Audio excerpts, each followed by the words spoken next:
नमस्कार, स्वागत है आपका। आप देख रहे हैं इंडिया टीवी। आपके साथ मैं हूं प्राची पाराशर। शाम के 5 बज रहे हैं। वक्त हो गया है मुकाबला का। आज मोदी सरकार संसद में क्रांतिकारी बिल लेकर आई जिसने विपक्ष की धड़कनें बढ़ा दी हैं। अगर ये बिल पास हुआ तो जिस पर करप्शन का आरोप होगा, गंभीर अपराध का आरोप होगा, 30 दिनों तक वो जेल में रहा तो 31वें दिन अपने आप उसकी कुर्सी छिन जाएगी। चाहे वो देश के गृह मंत्री हो, विदेश मंत्री हो, किसी राज्य के मुख्यमंत्री हो या फिर देश के प्रधानमंत्री ही क्यों ना हो, इस्तीफा देना ही पड़ेगा। अब फिर कोई अरविंद केजरीवाल की तरह जेल जाकर भी अपनी कुर्सी पर बना नहीं रह पाएगा। यही वजह है कि इस बिल को लेकर विपक्षी नेताओं में जबरदस्त बेचैनी दिख रही है।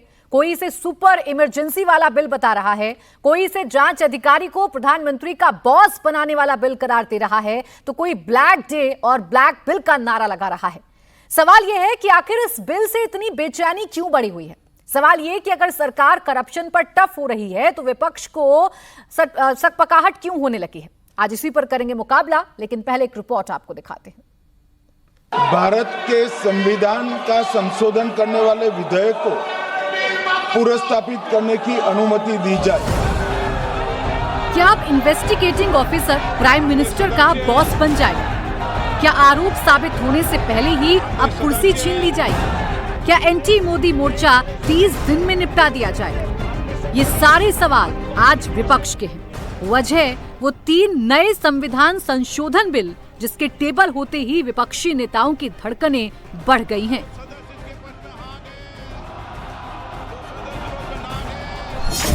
It makes an investigating officer the boss of the Prime Minister of India. The second ground on which I oppose this bill, it violates Article 21, the due process clause. FIR, arrest, charge sheet and even framing of charge does not in any manner substantiate guilt. In fact, you plead not guilty only after charges are framed against you. This bill turns the fundamental jurisprudence of Article 21 on its head.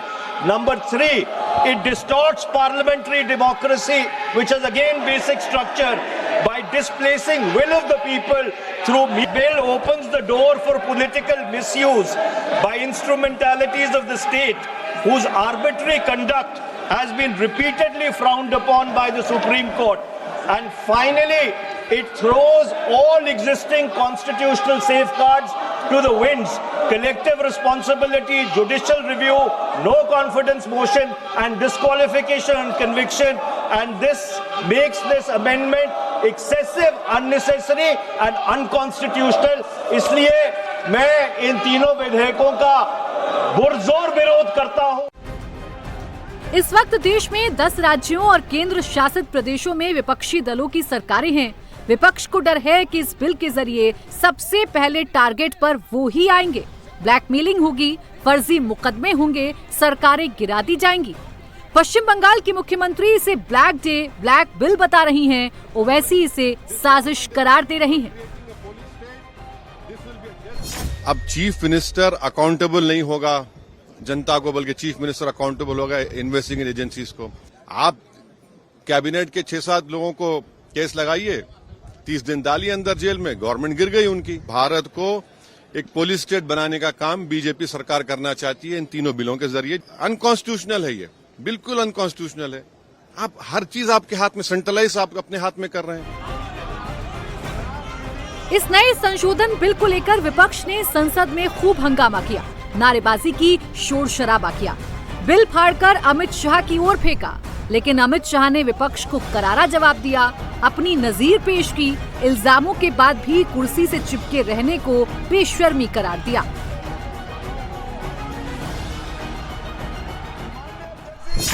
माननीय अध्यक्ष जी, मैं record clear करना चाहता हूं। मुझ पर झूठे आरोप लगाए तब अरेस्ट होने के पहले मैंने नैतिकता के मूल्यों का हवाला देकर इस्तीफा भी दिया और जब तक मैं कोर्ट से निर्देश नहीं हुआ कोई संविधान पद मैंने स्वीकार नहीं किया। ये क्या सिखाते हैं नैतिकता में?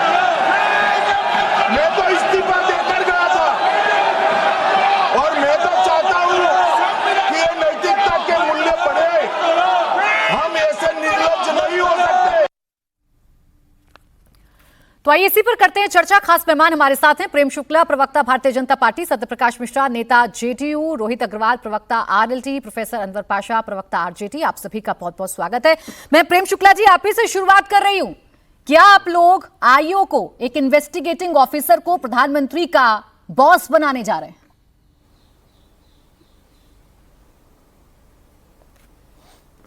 देखिए, ये बहुत ही हास्यास्पद तर्क है। मुझे कृपा करके बताइए, जब श्रीमान लालू प्रसाद यादव जी, उन पर चारा घोटाले में मुकदमा बना और जब उनकी गिरफ्तारी का समय आया उन्होंने त्यागपत्र दे दिया, तो क्या इन्वेस्टिगेटिंग ऑफिसर जो है वो उनकी तकदीर लिख रहा था? सुश्री जयललिता ने त्यागपत्र दिया। बहुत सारे लोग, हेमंत सोरेन, अभी कुछ दिन पहले की बात है, श्रीमान हेमंत सोरेन पर प्रवर्तन निदेशालय का मामला बना, उनकी गिरफ्तारी की नौबत आई, गिरफ्तारी के पूर्व उन्होंने त्यागपत्र दिया, लेकिन श्रीमान अरविंद केजरीवाल ने उनको गिरफ्तार किए जाने के बावजूद जेल से बैठकर वो सरकार चला रहे थे। श्रीमान नवाब मलिक गिरफ्तारी के बावजूद जो है वो मंत्री पद पर बने रहे, बालाजी तमिलनाडु में मंत्री बने रहे। तो आप जो है नैतिकता की धरातल पर, संविधान जो है और लोकतंत्र, क्या नैतिकता की धरातल के बिना संविधान का क्रियान्वयन संभव है? क्या नैतिकता के धरातल की मजबूती के बिना लोकतंत्र का आधार मजबूत रह सकता है क्या? तो जो लोग हमारे यहाँ, तो श्रीमान लालकृष्ण आडवाणी जी, उन पर सिर्फ आरोप लगा जैन हवाला कांड में, उन्होंने त्यागपत्र दे दिया और तब तक किसी संवैधानिक पद पर नहीं आए जब तक मुक्त नहीं हो गए। वर्तमान गृह मंत्री आदरणीय अमित शाह जी का उदाहरण है, उनको समन मिला, समन मिलते ही उन्होंने त्यागपत्र दे दिया और तब तक वो किसी संवैधानिक पद पर नहीं आए जब तक अदालत ने उन्हें निर्दोष मुक्त करते हुए उनके खिलाफ बनाए गए मामले को राजनीति से प्रेरित मामला करार नहीं दिया। तब तक संवैधानिक पद को नहीं त्यागा, उन्होंने संवैधानिक पद को नहीं स्वीकार किया, वो सिर्फ सांगठनिक पदों पर रहे। तो इसी तरह से आप जो हैं, क्या नैतिकता की धरातल को कमजोर करके, जर्जर करके आप लोकतंत्र को मजबूत बनाने का काम करेंगे? जेल से बैठकर सरकारें चलेगी? कल कोई एक आतंकवादी अमृतपाल सिंह विपक्ष आप पर यह आरोप लगा रहा है कि नैतिकता तो बहाना है और वो जेल से बैठकर राज्य चलाएगा। 30 दिन का वक्त होगा, जो 30 दिन का वक्त मुकर्रर किया जा रहा है कि 30 दिन जेल में रहने के बाद 31वें दिन आपको अपने पद से मुक्त होना होगा, इस्तीफा देना होगा। ये 30 दिन ब्लैकमेलिंग वाले दिन है। यहाँ ब्लैकमेल करिएगा, कोशिश करिएगा कि सरकार कैसे न कैसे करके अस्थिर हो जाए, या तो वो आपके साथ आ जाए और नहीं आया तो आप इस्तीफा करके सरकार गिरा दें। कृपा करके इसको समझिएगा, प्राची जी कृपा करके समझिएगा इसको। 30 दिनों तक देने का अवकाश का बहुत साफ साफ संदेश है। अगर किसी पर राजनीति से प्रेरित मुकदमा बनेगा तो इस देश में उच्च न्यायालय है, सर्वोच्च न्यायालय है, वहां जाकर वह अपने खिलाफ दायर मामले में वह जो है स्टे ऑन अरेस्ट ला सकता है, एंटीसिपेटरी बेल ला सकता है, एफआईआर की क्वेश्चन के लिए जा सकता है। अगर उसको अरेस्ट कर लिया गया तो राजनीति से प्रेरित मामले में उसकी बेल हो सकती है। इसलिए 30 दिन का सीधा सीधा मत दिया गया है। और अब कृपा करके याद कर लीजिएगा प्राची जी, जब श्रीमान अरविंद केजरीवाल की गिरफ्तारी के बाद हाईकोर्ट में उनके खिलाफ कोई व्यक्ति गया तो हाईकोर्ट ने कहा कि नैतिकता के आधार पर तो श्रीमान अरविंद केजरीवाल को मुख्यमंत्री पद से त्यागपत्र देना चाहिए। ठीक है। लेकिन इस तरह का कोई कानून ना होने के कारण मैं बाध्य हूं कि मैं कोई आदेश नहीं दे सकता। तो ये किसने कहा था? बाध्यता। चलिए ठीक, यानी नैतिकता ही आधार है, इसके जरिए ना किसी को ब्लैकमेल किया जाएगा, ना किसी सरकार को अस्थिर करने की कोशिश की जाएगी। आप ये समझाने की कोशिश कर रहे हैं। तो अनवर पाशा जी, आप लोगों को तो इस बिल का समर्थन करके इनके साथ में जाकर खड़ा हो जाना चाहिए। भाई लालू यादव जी आपके नेता, वो तो अच्छे नेता हैं, जैसे ही उन पर आरोप लगे, जैसे ही जेल जाने की नौबत आई, उन्होंने अपनी कुर्सी त्याग दी। भले ही अपनी बीवी को उन्होंने मुख्यमंत्री बना दिया, लेकिन कुर्सी तो उन्होंने त्यागी। फिर किस बात का विरोध? प्राची जी, इस बिल की जो क्रोनोलॉजी है अमित शाह जी की जबान में जरा उसे समझिए। 2024 के इलेक्शन में 400 पार का नारा दिया था ताकि वो बड़ी आसानी से संविधान को बदल सकें और लोकतंत्र की हत्या कर सकें। उसके बाद जब उनको 240 पे जनता ने लाकर पटक दिया तो जाहिर है कि उसके बाद भी उनकी कसमसाहट नहीं गई। लगातार वो इस कोशिश में सरकार रही है हमारी, सभी सारा देश जानता है। विपक्ष की जितनी सरकारें हैं उन सबको ये सरकार चाहती है कि गिरा दे, किसी न किसी तरह का उनके ऊपर आरोप लगाए, ईडी भेजे, सीबीआई भेजे और अनाधार, बिल्कुल बिना किसी आधार के आरोप लगाए और उनको अरेस्ट करके जेल में भेज दे। और ऐसा हुआ है। ये मैं सिर्फ जबानी जमा खर्च नहीं कर रहा हूं, मिसालें आपके सामने हैं। चाहे केजरीवाल हो, उनके कैबिनेट के 3-4 मिनिस्टर्स हैं, जो वहां हेमंत सोरेन के साथ जो हुआ वो भी है। इस तरह से सरकार की नजर इस पे है कि वो किसी भी तरह से पूरे देश पर अपना कंट्रोल कायम करके एक तानाशाही कायम करे, क्योंकि वो ये महसूस करती है कि जब तक विपक्ष की पार्टियां हैं, विपक्ष के राज्यों में जब तक उनकी सरकारें हैं, तब तक इस देश पर तानाशाही नहीं चलेगी। ये कानून, प्राची जी, एक तरह से हमारे संघीय ढांचा पर भी एक बहुत बड़ा प्रहार है। ये संघीय ढांचा को भी खत्म करना चाहती है सरकार और डेमोक्रेसी को एक तरह से कैप्टिव बनाना चाहती है। और जाहिर है पाशा जी, जितने नैतिक आपके नेता हैं, अगर उतने ही नैतिक बाकी नेता हो जाते, दिल्ली के मुख्यमंत्री जब थे अरविंद केजरीवाल, आप उस वक्त का जिक्र कर रहे हैं, तो वो नैतिकता अगर अरविंद केजरीवाल दिखा देते तो शायद नौबत ना आती इस बिल की, जिसे आप संविधान पर हमला कह रहे हैं। लालू जी ने नैतिकता दिखाई, खुद कुर्सी छोड़ी, अपनी बीवी को उन्होंने कुर्सी पर बैठा दिया, लेकिन ये नैतिकता देश के बाकी नेता नहीं दिखा रहे हैं ना। नैतिकता की बात कौन कर रहा है प्राची जी? ये वो लोग कर रहे हैं जो सैंक्चुअरी बने हुए हैं करप्ट लीडर्स के, जिनके ऊपर करोड़ों केसेस, करोड़ों के गवर्न के केसेस जिन पर लगे हुए हैं। एक नाम नहीं, 10 नाम है, 20 नाम। आप किसी का नाम उठा लीजिए, ये सब कहां होते? जेल में होते। लेकिन आज कहां है?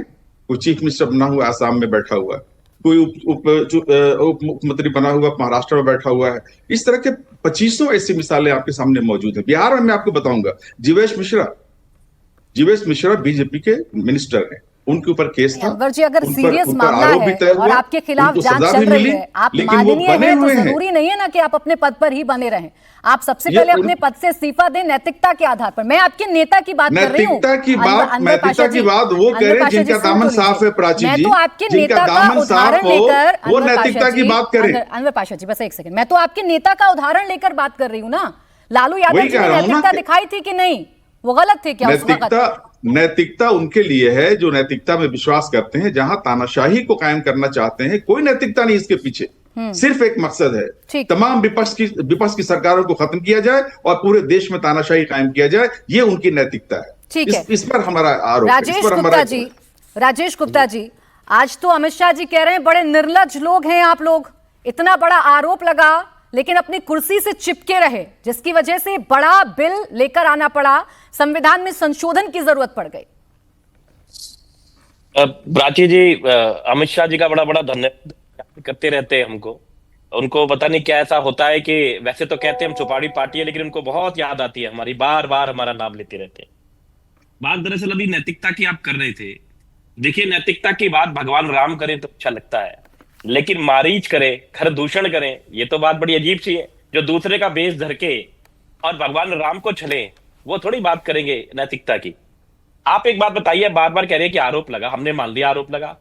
आज तक कहीं एक भी कन्विक्शन है? ट्रायल शुरू हुए, कन्विक्शन तो बहुत दूर की बात है। अरविंद केजरीवाल जी के केस में, मनीष सिसोदिया जी के केस में, सत्येंद्र जैन जी के केस में, संजय सिंह जी के केस में, चारों बड़े नेताओं को आपने बंद करा। एक में भी ट्रायल शुरू हुआ है? आपके कह देने से राजनीति के अंदर कल को मोदी जी के ऊपर भी आरोप लगे थे, तो मोदी जी भी इस्तीफा दे देते अगर कांग्रेस की सरकार इस वक्त ऐसा करती। तो डेमोक्रेसी का एक तरीका है, एक संवैधानिक संस्था इस देश को एक संविधान चलाता है जिसके ऊपर एक नेचुरल जस्टिस है। नेचुरल जस्टिस कहता है कि जब तक आपके ऊपर आरोप सिद्ध ना हो जाए तब तक आप आरोपी नहीं है। ये तो आप भी जानती है, मैं भी जानता हूं, मेरे ख्याल से इस देश का छोटे मोटी वकालत जानने वाला आदमी जानता है, नेताओं की वो तो जानते ही है। तो आप ऐसे ही आरोप लगा देंगे, कल को जिसकी भी सत्ता होगी वो दूसरे को उठाएगा, 1 महीने के लिए बंद कर देगा। 1 महीने में दिवाली भी आ जाती है, राजेश जी, मैं भी जानती हूँ, ये तो आप भी जानते हैं, लेकिन आप जो पहले कहा करते थे उससे तो बिल्कुल इतर अब आप बात करते हैं ना। आप ही कहा करते थे ना, घूम घूम कर हर जगह आप ही कहा करते थे कि आरोप लगे तो सबसे पहले अपने पद से इस्तीफा दें। अब देखिए, आपकी बात को सुना जा रहा है, आपके नेता ने नैतिकता नहीं दिखाई तो अब बिल लाकर संशोधन किया जा रहा है संविधान में। पूछ रहा, क्या किसी ट्रायल का कोई टाइम होगा कि किसी को? आप एक सवाल आप भी तो पूछ सकते हो इनसे। प्रेम शुक्ला जी मेरे बड़े अच्छे भाई हैं, बड़ी अच्छी बातें करते हैं। किसी ट्रायल का कोई टाइम तो होगा।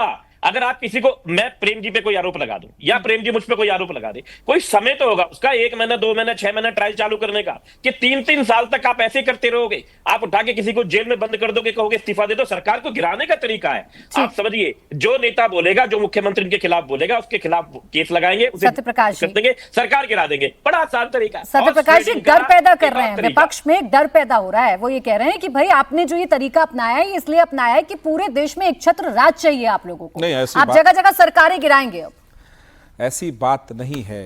दिक्कत है, हमारे संविधान निर्माताओं ने कभी ये नहीं सोचा होगा, कल्पना में भी, कि इस देश का जनप्रतिनिधि जनता के पॉलिसी मेकिंग में, उसके लिए किसी बात पर पैसे लेके भ्रष्टाचार में या किसी अन्य कारणों से जेल जाने की नौबत पे खड़ा रहेगा। जेल कोर्ट भेजती है।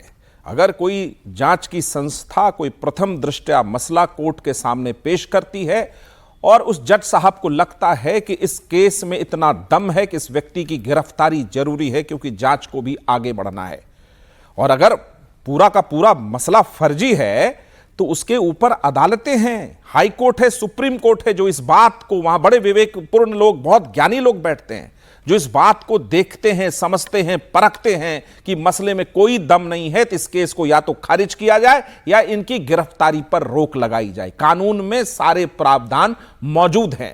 किनके डर से कान खड़े हुए हैं आज? उन लोगों के जिनकी फेहरिस्त बड़ी लंबी है भ्रष्टाचार में पैसे गबन करने की। और सबसे बड़ा सवाल कि क्या जनप्रतिनिधि जेल जाकर भी मुख्यमंत्री पद को संभाल सकता है?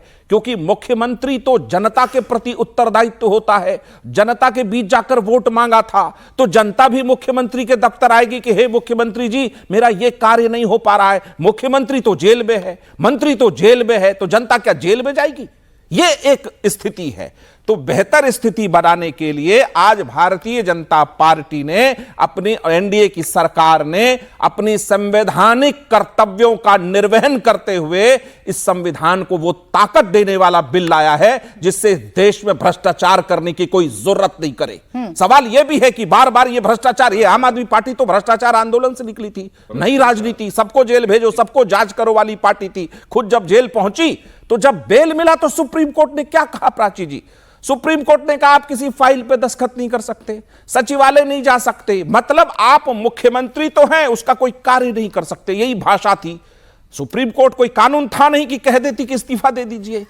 तो जब यह स्थिति पैदा हुई तो क्या इस देश के जो संविधान पर चलने वाली सरकार है उसका विवेकपूर्ण फैसला यह नहीं होगा कि क्या इस देश के लिए कानून हम लेकर के आए, एक कानून लेकर के आए जिससे ये मसला रुके? सवाल सिर्फ इस नहीं, पॉलिटिकल मंशा से किसी पर आरोप लगा दिए जाए और गंभीर आरोप में उन्हें 30 दिन जेल में रख दिया जाए तो इस्तीफा दे दें, चाहे वो गिल्टी प्रूफ हो ना हो। नहीं, मैं उस पर आ रहा हूं प्राची जी। ये इतना आसान नहीं है कि किसी व्यक्ति को हवा के केस में बंद करके, हवा में कोर्ट में पेश करके और हवा में 3 महीना 1 महीना जेल में डाल दे। इतना आसान नहीं है किसी को जेल में रखना। छोड़िए उन नेताओं को, मुझे नहीं रख सकता कोई।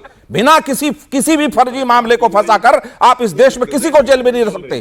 क्यों? क्योंकि देश में उच्चतम न्यायालय है, उच्च न्यायालय है, और जो वो न्यायालय, प्रारंभिक न्यायालय, प्राथमिक, वो भी इस बात को देखती है कि प्रथम दृष्टया मसले में इस व्यक्ति का जेल जाना जरूरी है भी कि नहीं, क्योंकि वो भी एंटीसिपेटरी बेल देती है। ठीक है राजेश, अगर आपको पहले बिल मिल जा रहा है, नहीं प्राची जी, एक लाइन और है राजेश जी, एक लाइन और है।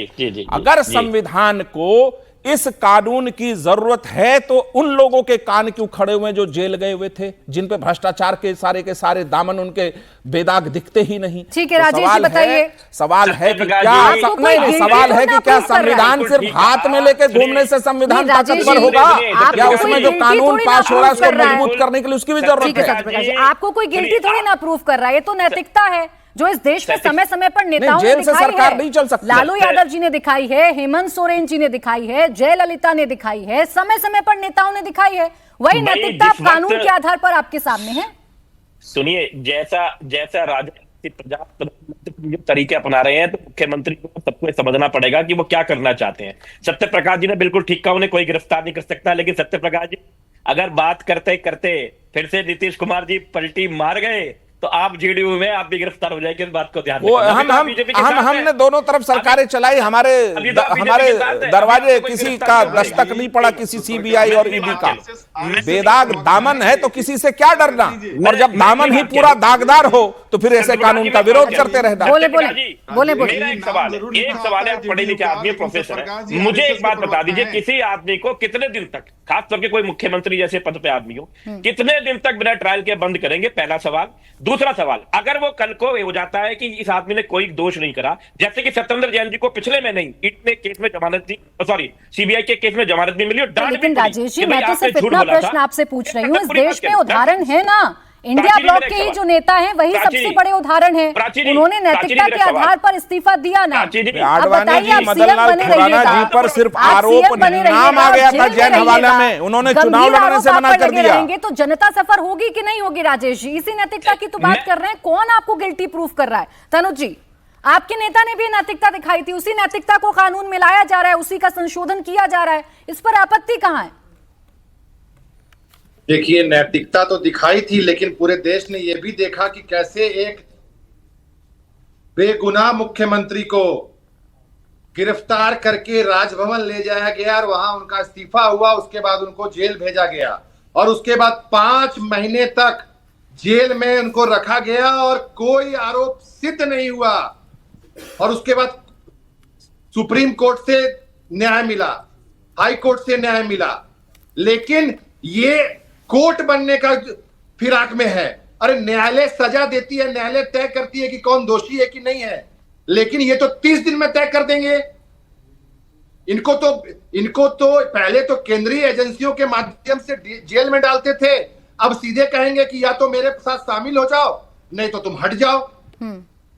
और जो सिर्फ विपक्ष के लोगों के लिए नहीं, ये जो 2 लोग बैठे हुए हैं देश की गद्दी में, इनको अपने मुख्यमंत्री से भी समस्या है, जो डमी मुख्यमंत्री बना के प्रदेशों में रखा है इन्होंने, उनको भी ये हड़काएंगे कि अगर हमारे हिसाब से काम नहीं किया तो तुमको वहां से भी हटा देंगे। उत्तर प्रदेश से शुरू होगा ये चीज, देखिएगा।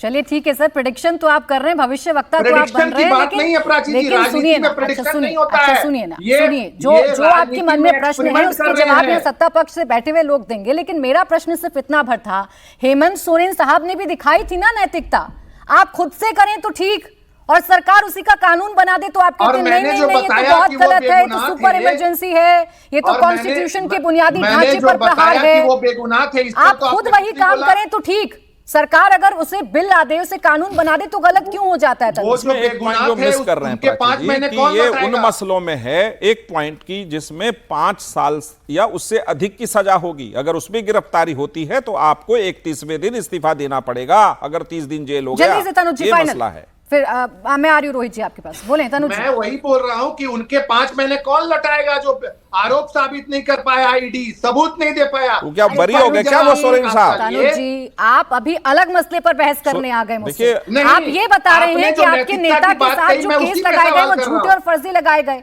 मामला चल रहा है, जांच हो रही है। मैं तो नैतिकता के आधार पर आपके चारा घोटाले में कितने दिन बाद सजा आई है? मैं तो उसी पर आपसे चर्चा कर रही हूँ। 20 साल से ज्यादा लग गया चारा घोटाले में सजा कराने में। आपके नेता खुद करें तो ठीक, और सरकार अगर कानून ले आए तो ये हो जाती है सुपर इमरजेंसी। खैर रोहित जी, बहुत सारे आरोप लग रहे हैं आप लोगों की सरकार पर, और इस वजह से लग रहे हैं क्योंकि आपकी मंशा पर शक है। यूपी से शुरुआत होगी अगर ये कानून बन जाता है तो। प्राची जी, मुझे लगता है कि आज जनता पूरी तरीके से अचंभित है विपक्ष का रवैया देख के। वो ये देख के अचंभित है कि आज देश का विपक्ष अपराधियों के साथ खड़ा है, भ्रष्टाचार के साथ खड़ा है। एक बात बिल्कुल साफ जानी चाहिए जनता तक, किसी भी मुख्यमंत्री के इस्तीफे से सरकार नहीं गिरती है। अगर कोई भी मुख्यमंत्री इस्तीफा देता है, लालू प्रसाद यादव जी ने इस्तीफा दिया था, राबड़ी देवी जी को मुख्यमंत्री बना के गए थे, अपनी मनपसंद मुख्यमंत्री बना के गए थे। वो सोरेन साहब ने इस्तीफा दिया था, उन्होंने अपने मनपसंद को मुख्यमंत्री बनाया था। तो किसी भी मुख्यमंत्री के इस्तीफा देने से कोई सरकार नहीं गिरती है। तो इसलिए जो ये तथ्य रख रहे हैं कि सरकारों को ब्लैकमेल किया जाएगा, पूरी तरीके से निराधार और गलत तथ्य है। कोई भ्रष्टाचारी, कोई अपराधी मुख्यमंत्री बना रहे, देश का प्रधानमंत्री बना रहे, क्या ये बर्दाश्त कर सकती है हमारे देश की जनता? ये तो अत्यंत दुर्भाग्यपूर्ण है कि आज विपक्ष इन अपराधियों के साथ खड़ा हुआ है जिनके लिए कानून लेके आया जा रहा है।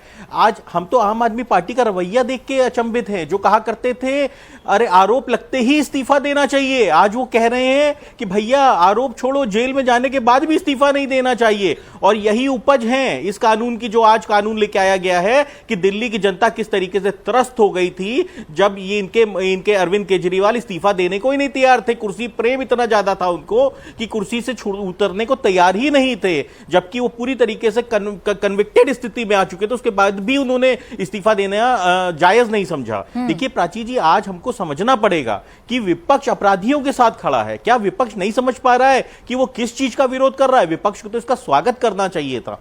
कोई गलत व्यक्ति चुन के अगर आ गया है और उस व्यक्ति को आपने एक संवैधानिक पद दे दिया और वहां पे वो करप्शन कर रहा है, उसको रोकने के लिए कानून बनाया जा रहा है, किसी को दबाव में लेने के लिए कानून नहीं बनाया जा रहा है। हमारा कानून ये कहता है, हमारे देश का कानून ये कहता है कि जब तक आप गिल्टी प्रूव नहीं हुए हैं तब तक आप इनोसेंट हैं, लेकिन आप उससे पहले ही सजा दे रहे हैं ना। आपकी बात ठीक है, उससे पहले ही अपराधी करार दे दिया जा रहा है। नहीं तो आंखों देखे प्राची जी भ्रष्टाचार, आंखों देखे अगर भ्रष्टाचार हो रहा है तो उसको होने दें। और राजनीतिक दल के अंदर कोई एक व्यक्ति की सरकार नहीं होती है, एक व्यक्ति नहीं होता है। यहां पे बात हो रही है एक व्यक्ति की जो मुख्यमंत्री बनेगा या प्रधानमंत्री बनेगा, उसको नैतिकता दिखाते हुए इस्तीफा देना चाहिए। और पूर्व में कई मुख्यमंत्री ऐसे रहे, चाहे वो ममता बनर्जी जी हो, चाहे वो लालू प्रसाद यादव जी हो, चाहे वो हेमंत सोरेन जी हो, कई मुख्यमंत्री ऐसे रहे जिन्होंने नैतिकता दिखाई है, जेल जाने से पहले इस्तीफा दिया है। सिर्फ एक ऐसा व्यक्ति था अरविंद केजरीवाल जिसने नैतिकता नहीं दिखाई थी और उसने इस्तीफा नहीं दिया था। या आप इतनी रिजिड ना होती, अरविंद केजरीवाल जेल में रहकर भी मुख्यमंत्री ना रहते तो ये कानून ना आता और आपके जो साथी हैं उनके माथे पर ये शिकन ना पड़ती परेशानी। देना चाहिए और अब ये कहते हैं जेल में रह के सरकार चलानी चाहिए। बोले जो आज बीजेपी के सहयोगी हैं, मुझे हंसी इन पे आ रही है क्योंकि इन पे अब निकलने का चारा ही नहीं बचेगा। अभी वो कह रहे हैं हमारे साथी रोहित जी, वो कह रहे हैं कि कन्विक्शन की स्थिति में आ गए थे। अरे भैया पहले ट्रायल तो चालू कर लो, कन्विक्शन तो बहुत बाद में होगा। आप कहते हो आपने खुलेआम करप्शन देख लिया तो कोर्ट ने जमानत दे दी, मतलब आप सुप्रीम कोर्ट से ज्यादा आपकी संजय जैसी आंखें हैं जो वहीं पे बैठे बैठे देख रही हैं कि क्या हो रहा है। अरे आपको तो जनता ने भी बाहर कर दिया, अब तो कम से कम मत बोलिए गुप्ता जी। आपको तो जनता ने भी बाहर कर दिया भाई साहब, अब तो जनता ने आपके ऊपर मोहर लगा दिया, आप करप्ट हो। दिल्ली की जनता ने आपको बाहर कर दिया ना, आपको सत्ता से उतार दिया दिल्ली की जनता ने, मतलब जनता ने भी तो मोहर लगा दिया, तो जनता की अदालत में भी आप कन्विक्टेड हो चुके हो। किसी को बीच में बोलते हो तुम्हें बात करने की तमीज है? अग्रवाल जी तमीज नहीं है तुम्हें बात करने की, तमीज नहीं है क्या? जनता ने तुमको झापड़ मारा, उसके बाद भी तुमको समझ नहीं आ रहा है। जनता ने तुमको झापड़ मारा, तुमको समझ में नहीं आ रहा है। आइए टॉपिक पर वापस आते हैं, दोनों एक दूसरे से पर्सनल ना हो, ये ज्यादा बेहतर है। साथी प्रवक्ता से बात करने की तमीज नहीं है तुम्हें, संस्कार नहीं सिखाए तुम्हें। दोनों की आवाज दोनों की आवाज राजेश जी मेरे प्रश्न को तो सुन लें एक बार। राजेश जी मेरा प्रश्न तो सुन लें। मैं आपसे ये पूछ रही थी राजेश जी, आपने अपनों की परेशानी बढ़ा दी, आप मौका ना देते। राजेश जी आइए गुस्सा छोड़िए, सवाल का जवाब दीजिए। आप अगर मौका ना देते तो शायद ये नौबत ही ना आती। आपने बस परेशानी बढ़ाई है अपने साथियों की। देखिए फिर वही वाली बात है, किसकी परेशानी बढ़ाई है? हम बार-बार ये कभी कांग्रेस के साथ हाथ पकड़ोगे, कभी कांग्रेस का हाथ छोड़ोगे। चलिए आपकी आवाज नहीं आ रही है सर राजेश, कभी इंडिया गठबंधन। बोलिए राजेश। ये देखिए ऐसे इनको डिबेट करनी आती नहीं है, हम तो किसी के बीच में बोलते नहीं, हम तो किसी के बीच में बोलते नहीं ना, हमारे बीच में कोई बोलते हैं, रोज डिबेट करते हैं, प्रेम जी सत्यप्रकाश जी करते हैं, हमारे विचार अलग हो सकते हैं लेकिन रोज बात करते हैं। अच्छा बोले मेरा ये कहना है ईडी सीबीआई इनकम टैक्स सब कुछ आज की डेट में बीजेपी के पास में है।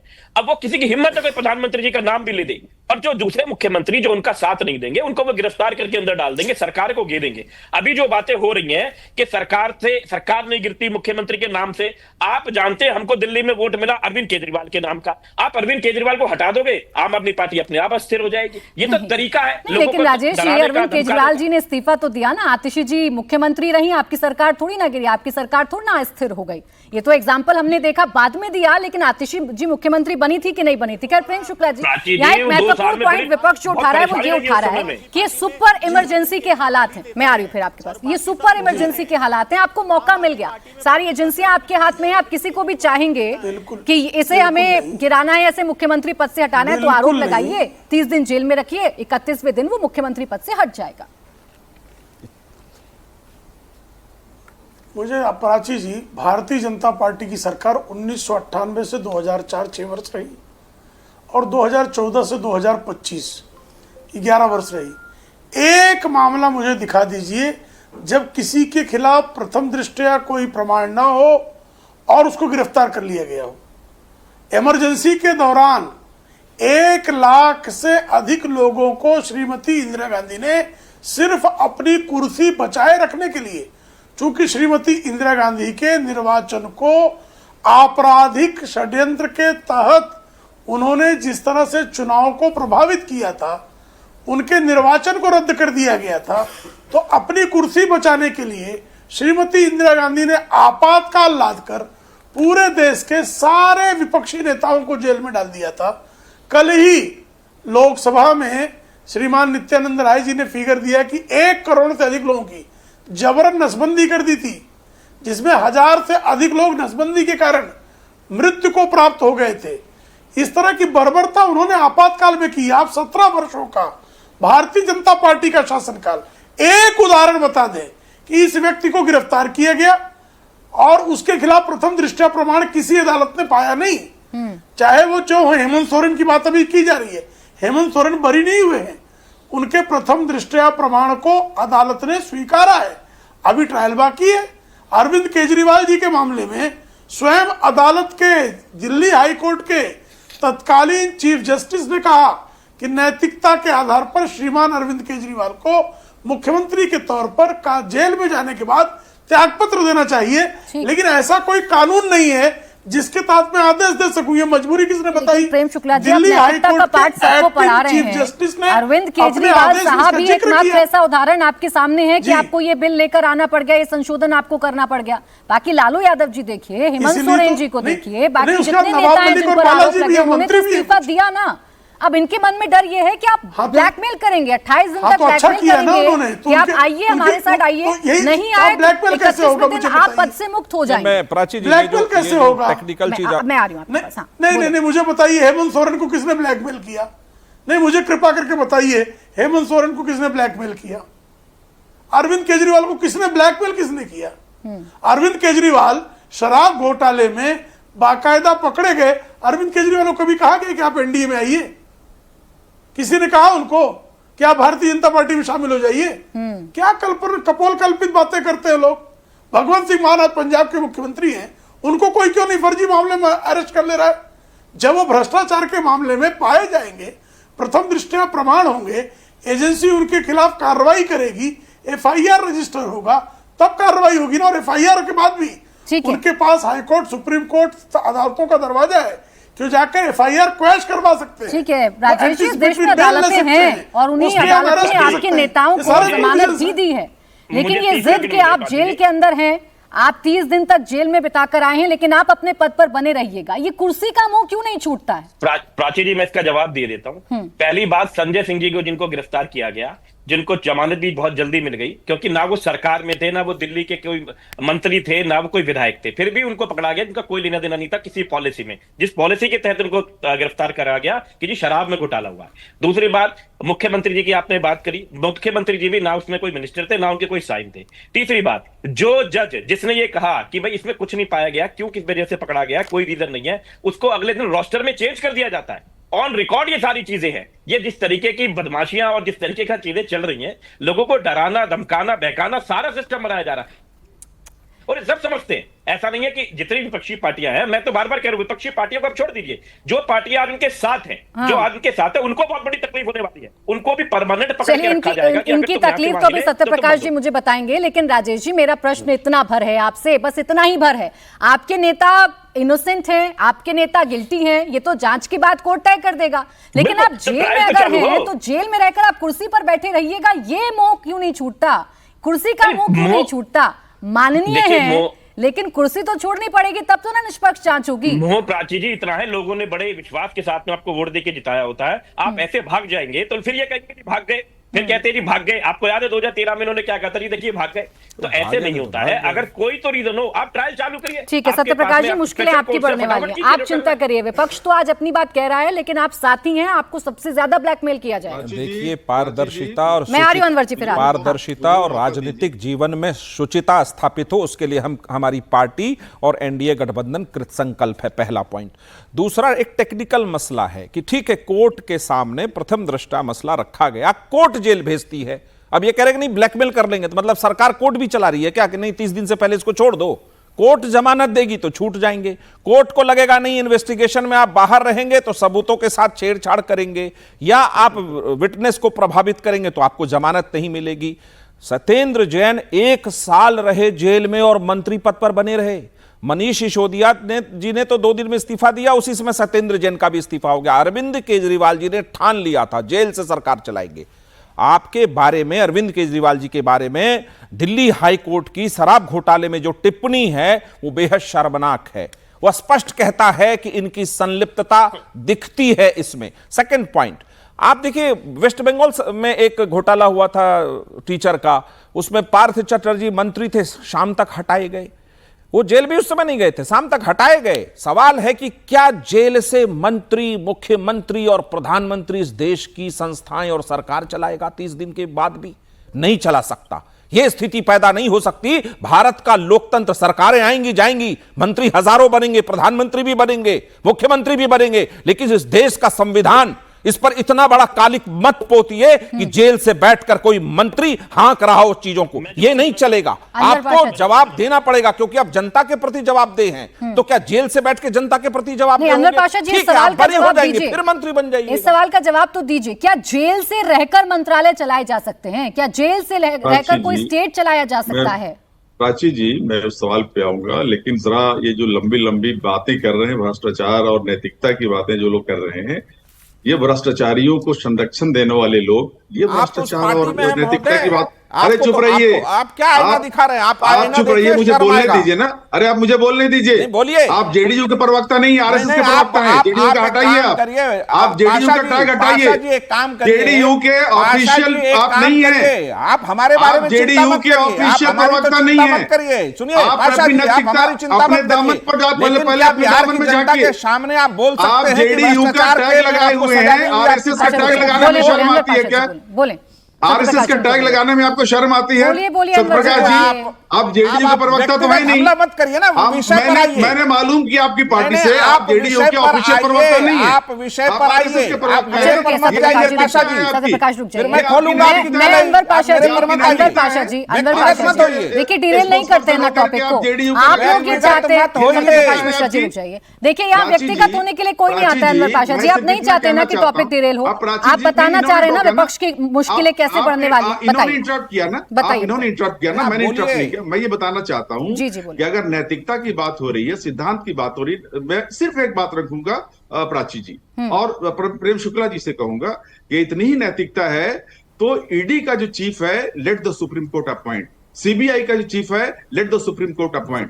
Let the chief election commissioner. अरे सुनिए तो मुझे, अगर नैतिकता है, आप अपॉइंट करेंगे ईडी चीफ को, आप अपॉइंट करेंगे सीबीआई चीफ को, आप अपॉइंट करेंगे इलेक्शन कमीशन को, उसके बाद आप कहेंगे कि हम आप पर, आपकी नैतिकता पर यकीन कर लें। आपके ये सब जो ये आप ही के अपॉइंट किए हुए ऑफिसर हैं, जो आपके पैरों के तले रहते हैं, जो झुक के चलते हैं आपके सामने, आपके खिलाफ कोई आरोप लगाएंगे वो? एक केस बताइए, बीजेपी का कोई व्यक्ति या बीजेपी की अलायंस पार्टी कोई व्यक्ति जेल गया है? ये आपके सवाल पे प्रेम शुक्ला जी से जवाब चाह रहे हैं ना, वो जवाब दे देंगे। एक बात बताइए, आपके नेता ने जो राह दिखाई, आपके नेता लालू यादव जी आप ही के नेता हैं, बिहार के सबसे बड़े नेता हैं, सबसे अच्छे नेता हैं अनवर पाशा जी, उन्होंने जो राह दिखाई उस पर ना चले, ये कह रहे हैं आप? बिल्कुल। अगर किसी पर कोई ऐसा आरोप बिना किसी राजनीतिक द्वेष के लगता है तो जाहिर है कि उस पर सोचना चाहिए और उस नैतिकता के आधार पर देना चाहिए रिजिग्नेशन। इसमें कोई बहस नहीं है। तो सरकार कह रही है। नहीं, ये नहीं हो रहा है।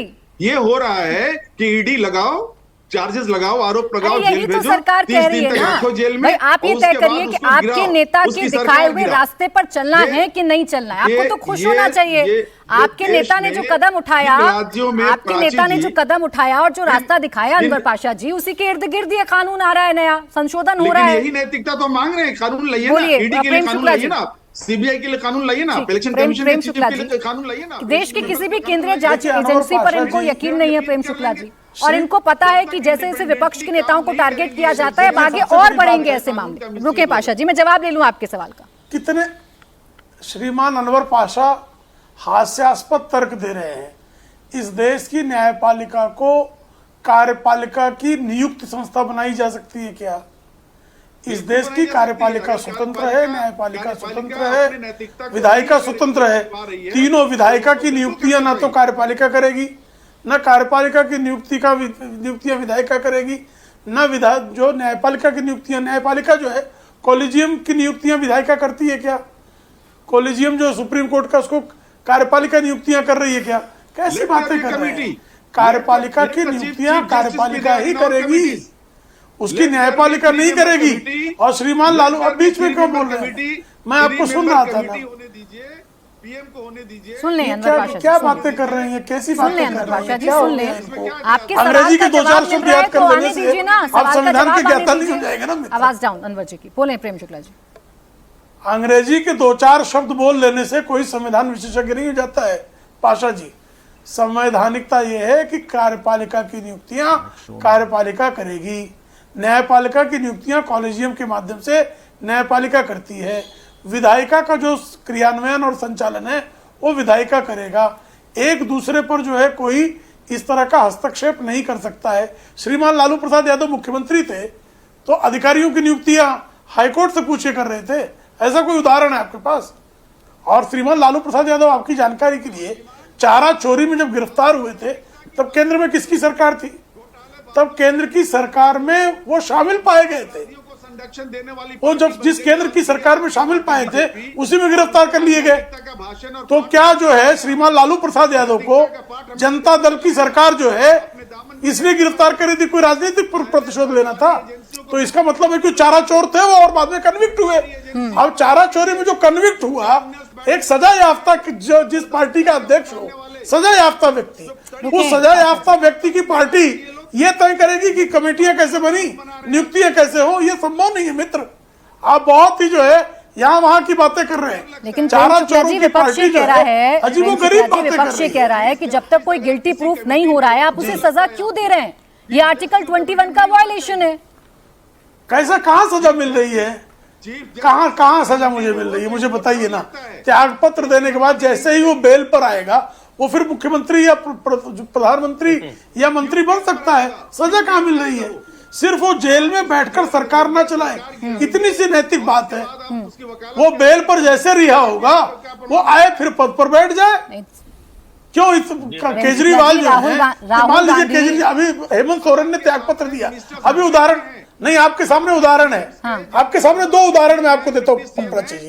ये बीच में जरा लगातार बोल रहे हैं, प्लीज आपकी आवाज नहीं आ रही है, लगातार बोल रहे हैं, आवाज नहीं आ रही है आपकी, खुद बोलते हैं बीच में, सब अनायास बेचारे अपना ऊर्जा व्यर्थ कर रहे हैं। देखिए दो उदाहरण बहुत साफ साफ है। श्रीमान हेमंत सोरेन जेल गए, उसके पहले त्याग पत्र दिया, वो जेल से बाहर आए, बेल पर आए, उन्होंने जो है फिर मुख्यमंत्री का पद ले लिया। कैसे उनको कोई ब्लैकमेल कर पाया मुझे बताइए? कहां ब्लैकमेल हुए वो? हेमंत सोरेन का उदाहरण है। श्रीमान राहुल गांधी 2 साल के लिए कन्विक्ट हुए, उन्होंने जो है त्याग पत्र दिया, संसद के पद से उनको जाना पड़ा। उनको जो है उनके मामले में उच्च न्यायालय ने जो है रोक लगा दी। राहुल गांधी कह रहे हैं आप तो राजा की तरह बिहेव कर रहे हैं, जैसे राजा पद से निष्कासित कर दिया करते थे, ऐसे अब ये सरकार कैसे राजा की तरह बिहेव कर रहे हैं? ये सरकार भी राजा की तरह बिहेव कर रही है। जेल भी रहेगा और पद पे भी नहीं, हम नहीं करते। राजा की तरह उनके पिताजी बिहेव करते थे। राजा की तरह राहुल गांधी के पिताजी बिहेव करते थे। जब उनको आंध्र वो हैदराबाद गए हो और उनको अंजैया साहब का चेहरा अच्छा नहीं लगा त्यागपत्र दिलवा दिया। राजेश जी। राजा की तरह व्यवहार राहुल गांधी करते हैं। वाई एस राजशेखर रेड्डी राजेश के जी, एक पुत्र रास्ता, जगनमोहन चलिए आप रेड्डी के नहीं मानते समर्थन में प्रेम शुक्ला जी की पार्टी क्या कर रही है, 156 में सत्यप्रकाश जी की पार्टी क्या कर फिर भी रही है, उनको या हटा सरकार दिया। क्या कर रही है। रुक जाइए प्रेम शुक्ला, आप नहीं मानते, लेकिन आपके साथी जो करते हैं उसे तो मानेगा ना। अब देखिए, जो रास्ता लालू जी ने दिखाया, जो रास्ता हेमंत सोरेन जी ने दिखाया, वही सरकार अपने संशोधन में लेकर आ रही है।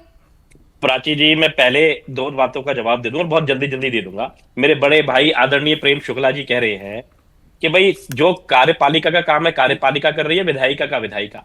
दिल्ली के अंदर एक विधायिका चुनी गई, एक सरकार बनी, उसके बाद में जब वो कोर्ट में केस गया, जब इन्होंने एलजी के माध्यम से हमारी पावर छीनी, तो सुप्रीम कोर्ट ने कहा नहीं, दिल्ली की चुनी सरकार को अधिकार है वो काम करे। तो इन्होंने क्या करा, इन्होंने संसद में जाके अमित शाह जी ने कानून बदल दिया कि नहीं हम ही चलाएंगे एलजी के माध्यम से। इन्होंने हस्तक्षेप किया, जबकि इन्होंने भी कहा।